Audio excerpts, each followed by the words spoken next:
Okay, good day everyone. So we will be having our lesson number 2, Fibonacci sequence and the golden ratio. But before we proceed with lesson number 2, let's have a review about the last discussion that we have, lesson number 1. So it is all about pattern, symmetry, and um, other types of number sequences.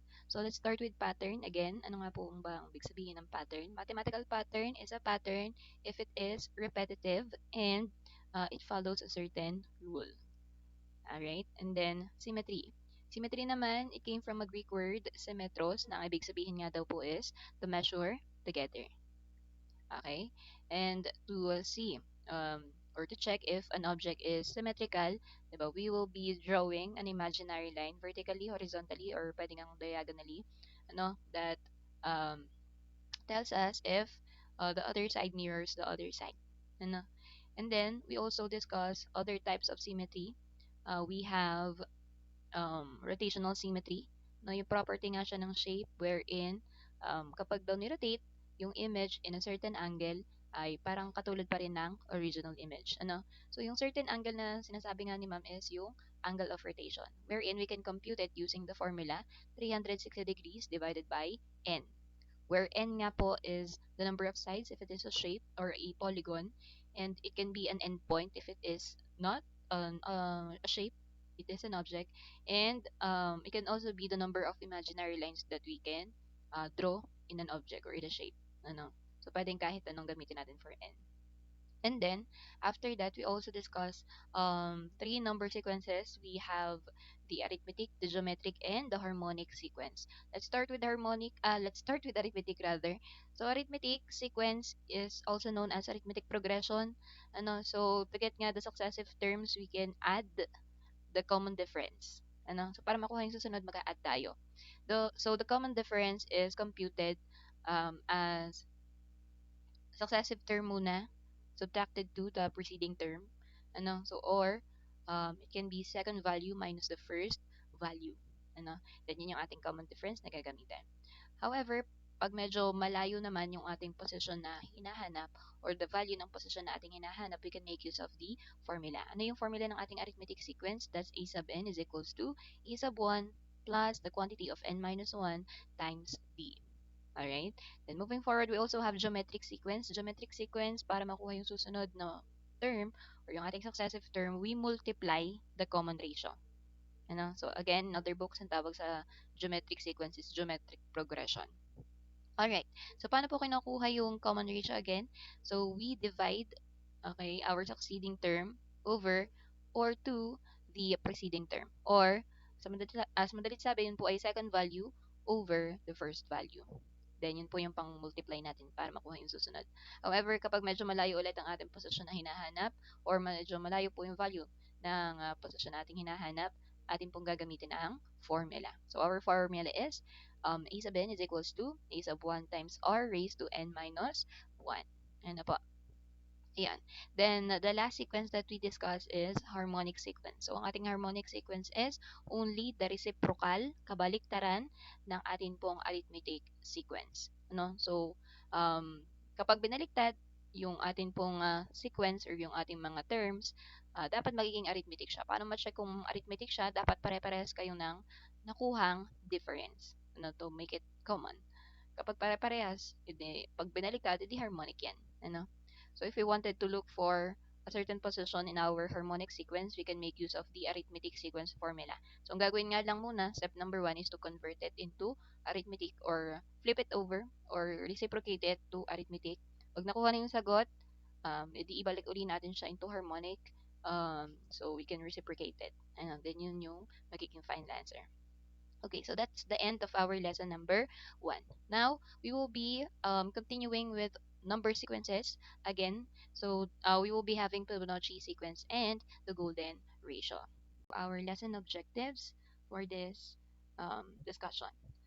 Okay, so hopefully ito po yung ating mga matapos na objectives. Ano?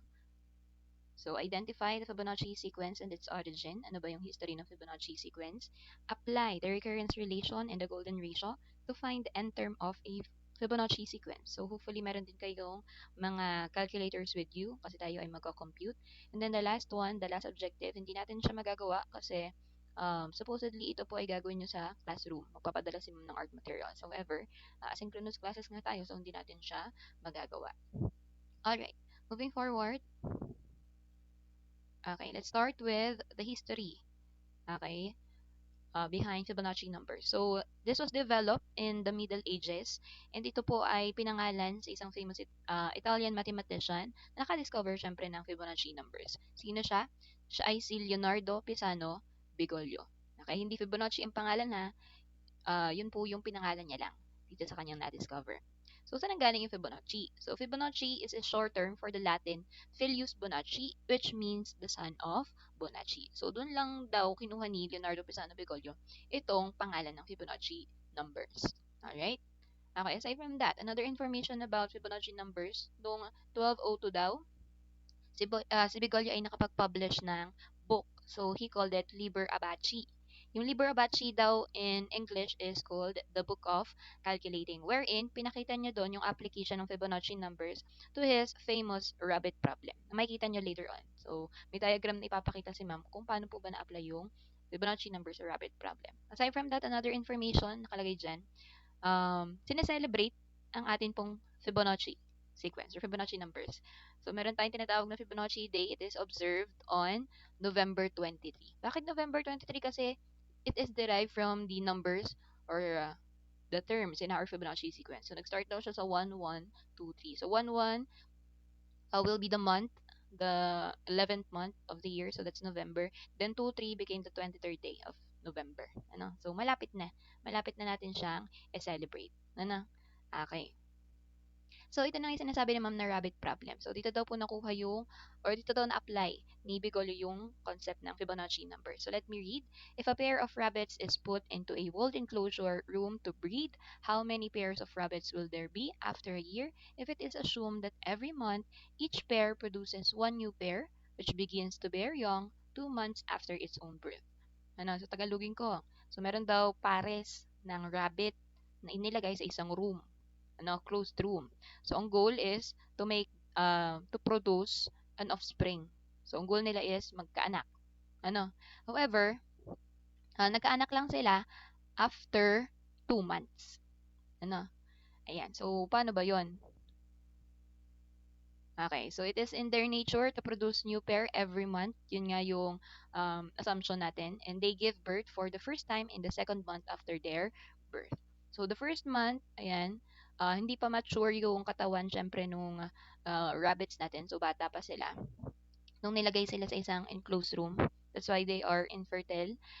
Nung month 2 na, medyo nag-mature na yung katawan nila, so pwede na silang makapag-produce ng offspring. So as you can see, yung bilang ng pares natin, from first month, isang pair pa lang, second month, isang pair pa din.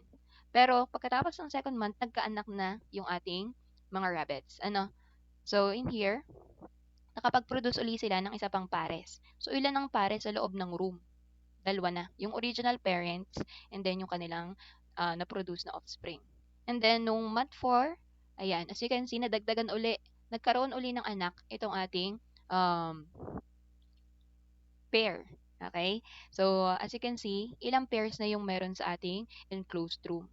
3 na. Including the original parents tsaka yung kanilang naging anak. And then, 5th month came, ayan nga, nakapag-produce uli ng anak itong ating mga pairs. Okay? So, nadoble. So, as you can see, how many pairs na in the 5th month? We have 5. So, makita daw natin dyan yung ating Fibonacci numbers. Saan? Sa number of pairs na makita natin kada month. So, again, first month, 1 pair. Second month, 1 pair. Third month, 2 pairs. Fourth month, 3 pairs. Fifth month, 5 pairs. So, 1, 1, 2, 3, 5. Yun daw po yung Fibonacci numbers natin. Alright? So, paano na-compute? Paano nakuha yung mga terms natin sa Fibonacci sequence? Ayan. So, ito, the first value is, in our Fibonacci sequence is complicated. Complicated. Or, hindi naman complicated. Parang sa ibang books, it starts with 0 as the first value or yung ating A sub 1. And some other books naman, it starts with 1. So for the sake of our discussion, ito na lang yung gagamitin natin. Ano, ang atin pong a sub 1 or yung first value na gagamitin natin for Fibonacci sequence is 1. Ano? So understood naman na may imaginary 0 bago mag 1. Pero ang a sub 1 natin na gagamitin ay 1. Okay? Kung tayo mag-start ha. Okay, so paano po nakukuha yung mga values natin? Diba from the rapid problem, that's 1, 1, 2, 3, 5. Bakit naging 1, 1, 2, 3, 5? Ayan. So, the concept behind this, each subsequent number is found by getting the sum of the two preceding numbers. Ano? Paano daw ba yun? Kinukuha daw yung two preceding numbers. Tapos, pinag-a-add. Yun daw yung magiging, yung sagot, yun yung magiging next term. So, let's say for example, if we include 0 as our first value, so 0 plus 1, ang sagot ay 1. So, yun yung susunod na term. Then, we also have 1 plus 1. Yung sagot, edi yun yung susunod na term. We also have 2 plus 1. 2 plus 1, magiging 3. Yun yung susunod na term. 3 plus 2, magiging 5. 5 plus 3, magiging 8. 8 plus 5, magiging 13. 13 plus 8, magiging 21. So on and so forth. So yan nga, nakalagay naman dyan sa slide kung paano po siya nakakompute. Right? Okay. So, meron daw po tayong concept behind those computation. So, meron siyang tawag. So, ang tawag natin dun sa pag-add na ginagawa natin is recurrence relation. 'Di ba?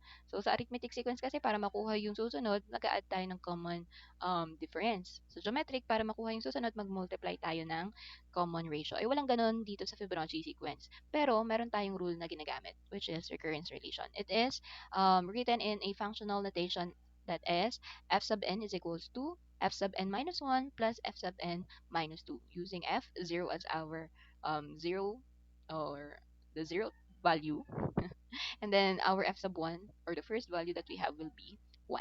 Ano? Okay, so kunyari, if you wanted to look for the value of f sub 9, ayun ang isa-substitute mo dito sa formula.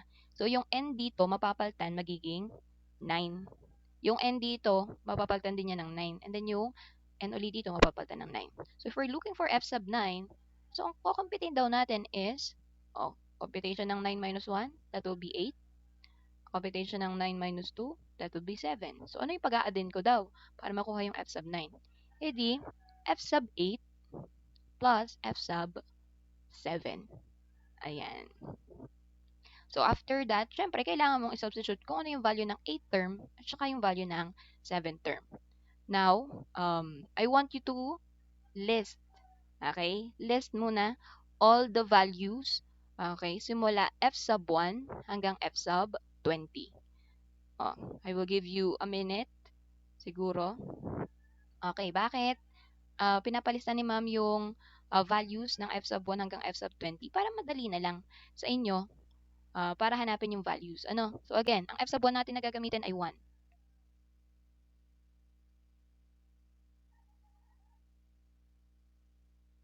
Okay. Our f sub 2 is na-derive kapag daw pinag-add natin yung 1 at saka yung 0. May imaginary 0, hindi na lang nilagay. Ano? So f sub 2 natin will be, what's 1 plus 0? 1 pa din. Okay, then f sub 3.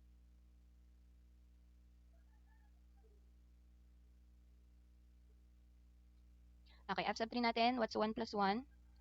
Siyempre, yan ay magiging 2.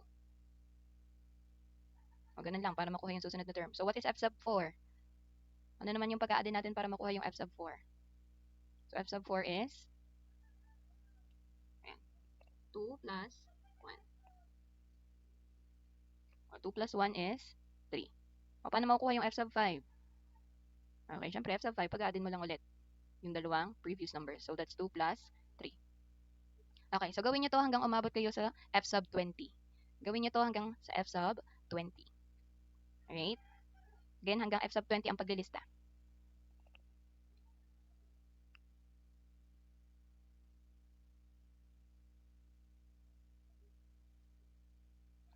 Yan. So, kuhanin yung f sub 6, 7, 8, 9, 10, hanggang umabot po tayo na f sub 20. Alright? Okay. So, kung natapos na po natin yung pagkuha ng ating mga numbers or mga values for each term, computein daw natin itong mga hinahanap. Ano? So, let me erase. Yan. So, find the 12th term of the Fibonacci sequence. O, dahil may listahan naman kayo, ano yung 12th term ng ating Fibonacci sequence? Ayan, 12th term natin is 144. Did you get the same answer? Ayan. So next, let's calculate naman the value of the 14th and the 19th term. 14th. Ang 14th natin ay 14. Okay, our 14th is 377. Did you get the same answer? And then lastly, we have f sub 19. We have 4,181. Alright, good. Okay, so now, what if lagyan natin ng operation itong ating kinocompute na Fibonacci values? Ano? So we have f sub 15. Alam naman natin, may listahan naman na tayo. So pwede nating tingnan. F sub 15 is 610. So let me write 610.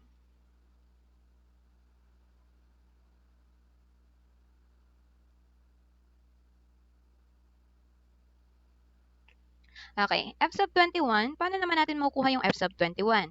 So dahil lang nasa listahan nyo lang ay F sub 20, edi ano yung i-add nyo para makuha yung susunod? So yung nakuha nyo kay 20th term at kay 19. So what's 4,181 plus 6,765? That's 10,946. So let me write it.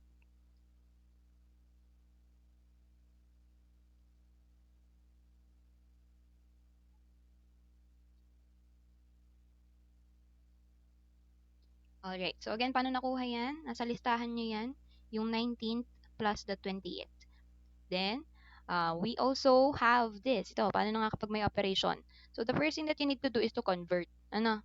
Ano ba yung value natin kay f sub 13? So, ang value natin kay f sub 13 ay 233.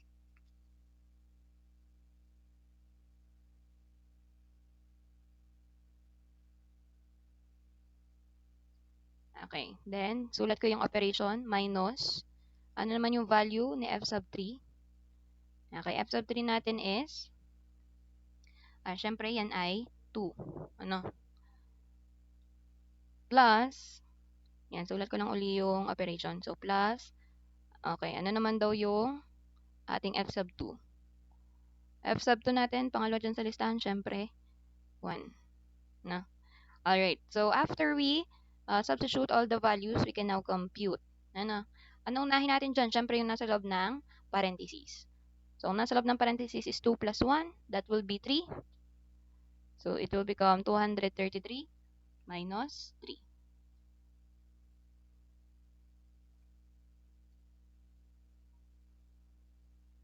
So, what's 233 minus 3? So, that will be 230. So, ganito at may solution. Again, everyone, please box your final answer. Alright? So, did you get the same answer?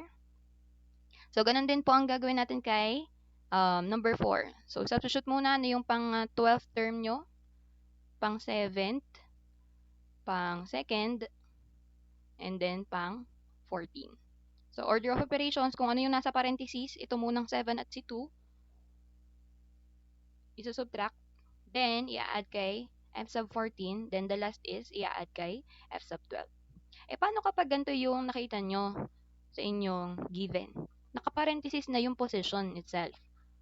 'Di ba? So, hindi nyo i-convert agad yan. Ang gagawin nyo dyan is to subtract it first. So, what's 25 minus 8? So, that will be magiging 17. Tama ba? 25 minus 8 is 17. O, yun. Compute ko yon galing dito. Okay? Then, saka kayo mag-convert. Ano yung f sub 17? F sub 17 natin ay, let me check, 1,597. So, ang f sub 17 ko ay 1, 5, 9, 7. Plus, dahil meron pa tayong ka-convert ito, si f sub 2. Ano nga yung f sub 2 natin? That's 1. So, what's 1,597 plus 1? That would be 1,598.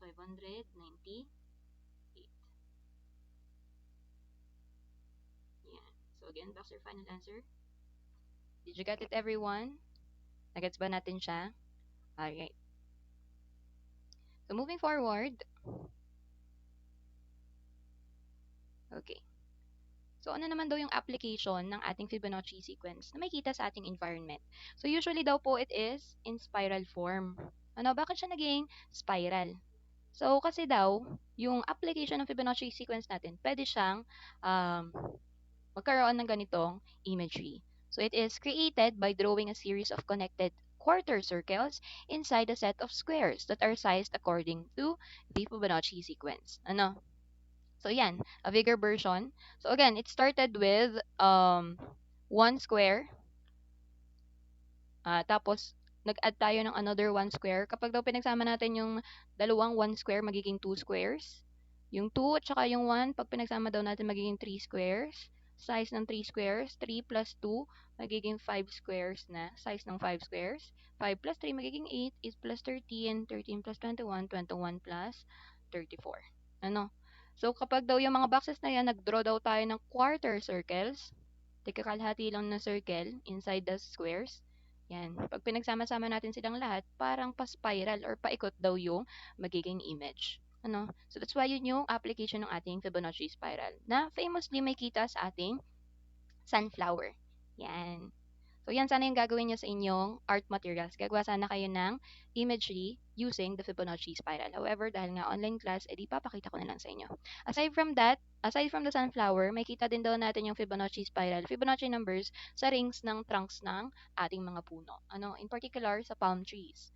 Okay, aside from that, madami pang application ng spiral sa ating pong nature. Yan, sa mga seashells, the sunflower, nabanggit nga, sa atin pong katawan, marami din tayong application ng Fibonacci spiral. Sa tenga, makikita daw natin yan. Sa ating pong hand, kapag daw tinur natin siya into fist. Yan. Paikot din yan. No, yung mga buntot ng animals like scorpion, chameleon, seahorse, di ba paikot yung kanilang mga buntot. And then, we also have the horns. Ano, kapag lumago na yung sungay ng isang animal, di ba umiikot siya? Ayan. So, napakaraming application ng Fibonacci spiral sa atin pong nature. Ano? Okay. Moving forward. So, after ng application ng ating Fibonacci spiral, I want you to look at this and observe. So, if we're going to get the ratio daw po ng ating two successive terms, ano yung makukuha nating sagot? Again, paano ba kumukuha ng ratio? Nagdi-divide lang. So, ito daw yung first na magkatabi na terms. So, we have 2 and 1. Pag daw dinivide, that will be 2. 3 and 2, pag dinivide, magiging 1.5. 5 dinivide sa 3, magiging 1.666. 8 dinivide sa 5, magiging 1.6. So on and so forth. So, as you can see, ito daw yung makukuha nating approximation na decimals if we divide the numbers in our Fibonacci sequence. And dyan daw din natin makukuha yung tinatawag nating golden ratio. Ano yung golden ratio? So, it is an irrational number and it is approximately equivalent to 1.61803398875. Usually, it is represented by this symbol. Ano, parang circle tapos may slash sa gitna. Okay? Also, it is special number, also known as, ito pa yung other names ng golden ratio. It can be golden section, golden mean, or divine proportion, which exists when a line is divided into two parts, and the longer part A is divided by the smaller part B, is equal to the sum of A plus B divided by A, which both equal to 1.618. Ano? So, madami pa yung decimals pero kung ano lang yung kasya dyan sa inyong calculators, yun lang. I believe hanggang 10 decimals lang. Ano, pero sa golden ratio, hindi nyo kailangang sa uluhin itong 1.61803398875. Kasi pwede nyo siyang makompute. Now, I want you to get your calculators, everyone. And I want you to compute it manually. Ano, sige. Sabay nating computein gamit yung ating scientific calculator. Yan. So, I have here my calculator. Let's try to um, do the same thing. Ano?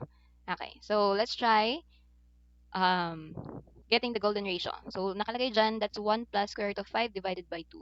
So, that's 1 plus square root of 5 divided by 2. Hindi pwede siyang ganyan kasi yung divided by 2 ay kasama dun sa loob ng square root. So, anong gagawin nyo? You can make use of the parentheses kung hindi masyadong high-tech yung inyong calculator. Yan. And then, Saka nyo siya i-divide kay 2. Okay? So, kung ganyan yung lumabas sa inyo at hindi decimal, okay, look for this symbol, yung SD. Ito, yung pinipindot ni ma'am. Yan. So, hopefully, did you get the same answer? 1.618033989. Ma'am, bakit 89 yung nasa dulo? Pero nakalagay dyan sa inyong PPT is 887. Ano? So, sabi nga ni ma'am, 10 decimals lang kasi yung inaalaw sa screen ng calculator. So, anong ginagawa ni calculator? E di, kanya po yung nira-round off. Okay? Nira-round off niya yan. Kaya siya naging 889. Okay? Or 89 pala, rather. Okay? So don't worry, same thing pa rin naman yung makukuha natin dyan. Ano? So, bakit ko tinuturo sa inyo yung pag-compute nitong Fibonacci or the golden ratio rather. Kasi kailangan nyo yan if you want to look for the value of a Fibonacci sequence term na medyo malayo. Ano? So, syempre, hindi naman mano-mano tayo maglilista ng values para umabot tayo, let's say, for example, sa F sub 67. Diba? Maglilista ka ba hanggang umabot sa ganun? Syempre, hindi na. Gagamit na lang tayo ng formula. So, that's why I have here F sub n is equals to the golden ratio raised to n over the square root of 5. Ano? So, yan yung ating gagamitin. So, let's try an example. Okay. So, for example, we wanted to compute for, kung ano muna dyan sa listahan nyo para meron tayong tinginan kung tama yung sagot. So, let's say, for example, we're looking for F sub 20. F sub 20, the 20th term. So, isa-substitute natin, syempre, yung 20 dito sa n. So, this will become F sub 20 equal to, again, yung atin pong golden ratio. It can be drawn as like that or pwede siyang yung circle na may slash. Okay, raised to 20. Bakit 20? Kasi yun nga po yung ating posisyon na hinahanap. Yan ha. Exponent siya. So, naka-raise siya like that. Ano, hindi siya katabi. Nandun siya sa taas. Then, divided to square root of 5. Yan. So, ano yung una kong kukumputin muna? Okay, so the first thing that we need to compute, mano-mano, is the golden ratio. So, pinakita ko naman sa inyo kung paano computein yung golden ratio, right? So, start muna by dividing, rather, adding 1 and square root of 5. Equal nyo. So, ganito dapat yung makukuha niyong sagot. 3.236 something. Then, saka nyo siya i-divide kay 2. Para makuha nyo yung decimal value na 1.618033989. Hindi ito pwedeng idiretso na itatype sa CalQ. Huwag nyo yung dediretsohin i-type. Huwag nyo i-type yung 1.6180. Dapat kino-compute siya. Bakit? Kasi may mga kasunod yung 89 na yan. May kasunod yan. Ano? Ni-round off nga lang ni calculator kasi hindi kasya sa kanyang screen. Okay? So, mano-mano nyo siyang kukomputin. Alright, so nakuha yung 1.618. Ano yung sunod natin gagawin? So, nakalagay dyan sa formula natin is to raise it to 20. So, i-raise lang natin siya sa 20. Ano ba yung magiging sagot natin? So, 1.618, raise natin siya sa 20. So, ito yon. Ito yung ating symbol na gagamitin. Okay, then 20. Lagay natin. Equal ulit. Yan. So, did you get the same answer? 15126.999993. Alright. Then, the last one, after natin siyang i-raise sa exponent, is to divide it saan? Sa square root of 5. Yun yung last process or last step. To divide it to square root of 5. Did you get the same answer? So, may mga decimal siya. Ano? So, hindi siya sakto. Ano yung gagamitin natin? Ang atin pong gagamitin is the whole number part.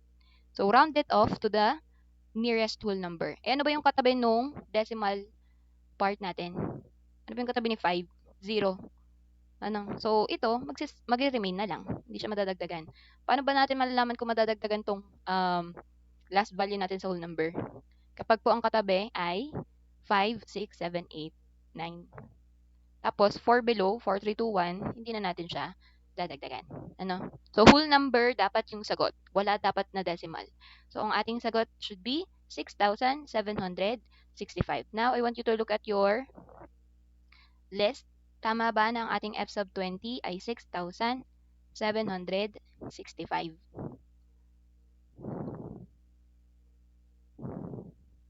Yan. Did you get it, everyone? Okay. So again, back to your final answer if it is in computation. Okay. Alright. So if you got the same answer, let's move forward because I have here another set of um, examples. Ano? So in this case, I will be giving you um, one example only, then the rest, you will be answering it in your paper. Na-checkan natin next week. Okay? So let's start with F sub 24. Okay, so F sub 24, paano nga ulit nagko-compute yan? Pwedeng gumamit nga tayo ng golden ratio para diretso na. Paano yon? Yung 1 plus square root of 5, tas equal nyo agad. Ano yung makukuha nga natin? 3.23 something. Then, divide it to 2. So, nakuha nga natin si 1.618. O, paano makukuha yung 24th term? So, ito, i-erase natin siya sa, exponent ha. Lalagyan natin to ng exponent na 24. Then, equal. Pero hindi pa tapos doon. Pagkatapos nyo siya i-erase sa 24, i-divide pa natin ulit siya sa square root ni 5. Okay. So, ang ating final answer for the 24th term is 46,368. Did you get the same answer, everyone? So, ganun lang yon. Ganun lang siya kinocompute. So, again, that's 4, 6, 3, 6,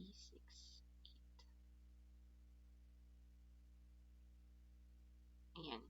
Tapos, kayo na yung bahalang kumuha nitong 33rd at saka itong 41st. So, ganun lang naman yung process. Start kay golden ratio. 1 plus square root of 5 divide 2. Tapos, erase nyo sa exponent. Raise to 33, raise to 41. Saka nyo uli i-divide sa square root of 5. Alright? Ayan. Then, what if nag-apply nga tayo ng operation? Let's start with the first one ulit. Then, the rest kayo na yung magko-compute. Okay, so we have f sub 11 plus f sub 21. So again, the first thing that we need to do is to convert. Ano po ba itong f sub 11? Again, para makuha yung f sub 11 na value, you can look for the list. Pero paano pag wala kayong list? E di may gamit naman ang calculator, pwede natin siyang makuha. So that's 1 plus square root of 5 ulit. Tapos, convert natin into decimal. Then, divide it to 2. Pag nakuha uli natin si 1.618, i-erase na natin siya kay 11 kasi yun yung hinahanap natin yung f sub 11. Equal. Then, divide it to square root of 5. Okay. So, ano yung nakuha natin? 88.99775,275. Sabi nga ni ma'am, whole number dapat yung sagot. Ano ba yung whole number part dito sa ating answer? It's the 88. Pero dapat naka-round off. So, titingnan natin kung ano yung katabi ng 88. Ang katabi ng 88 ay 9. Dahil 9 yan, si 88 madadagdagan ng isa. Again, ano yung mga number na titingnan para madagdagan ng isa? Yung whole number? That's 5, 6, 7, 8, 9. So, pasok si 9. So, si 88 here magiging, madadagdagan ng isa, magiging 89. So, f sub 11 ay magiging 89. So, 89 si f sub 11. Hindi pa tapos. Plus, kuhanin naman daw natin si f sub 21. Compute ulit natin. Ano ba yung value daw ni f sub 21? Dahil may listahan naman kayo, pwede nyo tingnan. Pero kung wala, mano-mano tayong magka-compute. So, let's start again with 1 plus square root of 5. Equal ulit. Gawin ulit nating decimal. So, that's 3.23 something. Then, divide it again to 2. So, makukuha nga natin yung 1.618. Tapos, mag-e-exponent na tayo. I-erase na natin siya sa ating hinahanap. 21. 21 naman ngayon kasi tapos na tayo kay 11. Alright. So, na-raise na natin sa exponent. The last thing is to divide it to square root of 5. What did we get? Naka-decimal ulit. Dahil nga decimal yan, ang ating kukuhanin nga is yung whole number part. Pero, tingnan muna na natin kung ano yung katabi nitong 10,945. Ano yung katabi ng 5? 9 ulit. O dahil 9 yan, madadagdagan ulit ito ng isa. So instead na 5 yan, ito ay magiging 6. So it will become 10,946. Alright, so let me write it.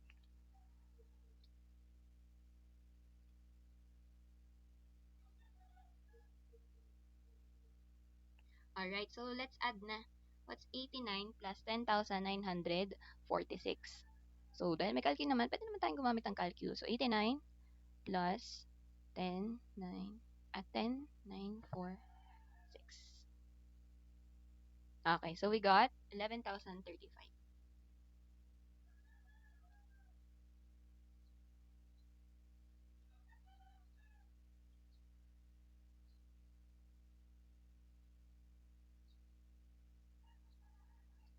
Okay.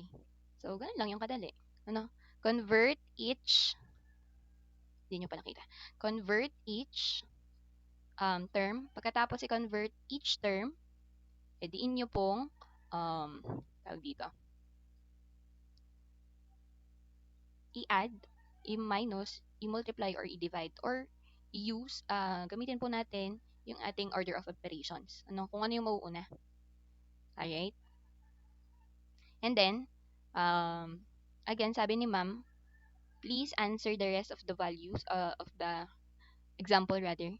So, aside from the 33rd and the 41st, sagutan din to, ito, at saka ito. Then we will check it next meeting. Alright? Okay, so do you have any question? So, actually, I have here another formula that you can use. Ano? So, to get the Fibonacci sequence or the end term, or the value of our end term in our Fibonacci sequence, you can make use of this. Kasi medyo mahaba.